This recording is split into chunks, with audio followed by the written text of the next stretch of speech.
Welcome back. President Fattah al-Sisi held a meeting on Saturday following progress made in implementing several agricultural production and land reclamation mega national projects nationwide. Here are more details.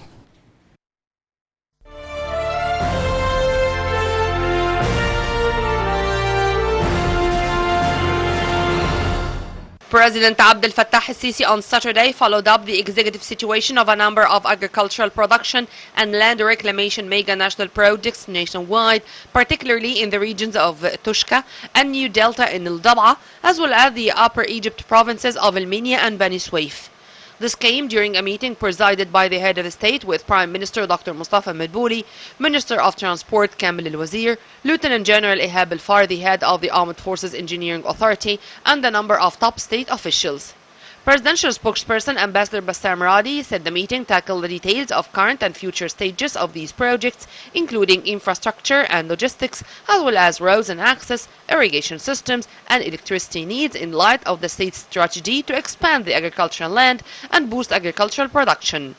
The president also gave instructions to resume efforts of realizing self-sufficiency of strategic crops and open new horizons for exports in order to boost national economy and afford thousands of job opportunities in different fields.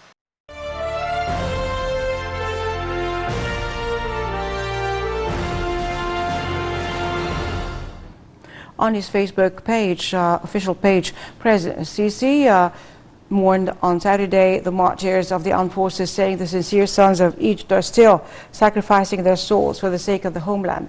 The president, the supreme commander of the armed forces, added that those coward attacks will never shake the army's will to uproot terrorism, as he paid his condolences to Egypt, army and people, and wished the injured a speedy recovery.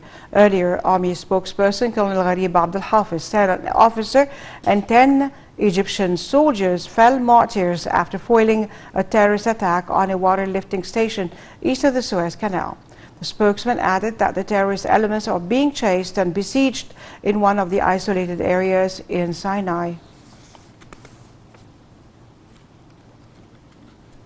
A number of state institutions mourn the armed forces martyrs who sacrificed their lives defending the country, as Al-Azhar condemns the terrorist attack, stressing that Al-Azhar stood side by side with the armed forces and police in their battle fighting terrorism in all forms. For his part, Dr. Muhammad Mukhtar Gum'a, Minister of Endowments, asserted that such attacks will only increase the will of the great Egyptian people and army to face those devilish groups who have nothing to do with heavenly messages. And Hussein Zain, the head of media authority, also mourned the army martyrs and condemned the terrorist attack, describing it as another proof which reflects the ugly face of terrorism. Decent Life Initiative was among the organizations which also condemned the terrorist attack. The aforementioned entities paid their deepest condolences to President Abdel Fattah al-Sisi, the Supreme Commander of the Armed Forces, to the Egyptian people, and to the families of the later heroes.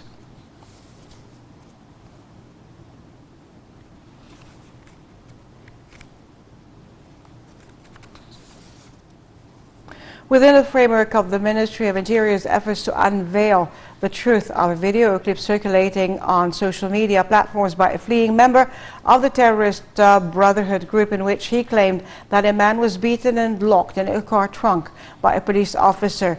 Investigations have revealed the identity of the assailant, who turned out to be impersonating a police officer.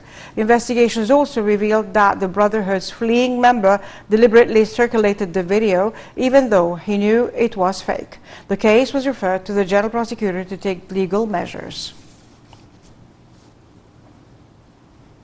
In a separate incident, the Interior Ministry has also arrested a group of teens who appeared in a video clip pasturing 2 female tourists near Giza pyramids. Investigation revealed that security apparatus did not receive any reports or complaints of harassment.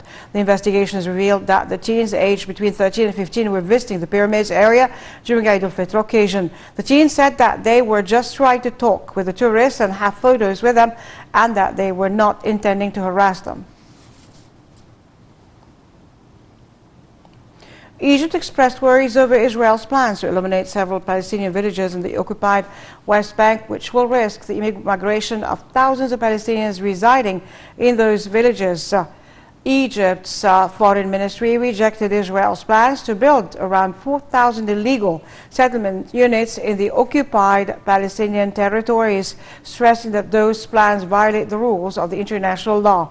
The foreign ministry stressed that such unilateral steps will lead to more tension and violence, as well as demolishing the possibilities of reaching a comprehensive peace based on a two-state solution.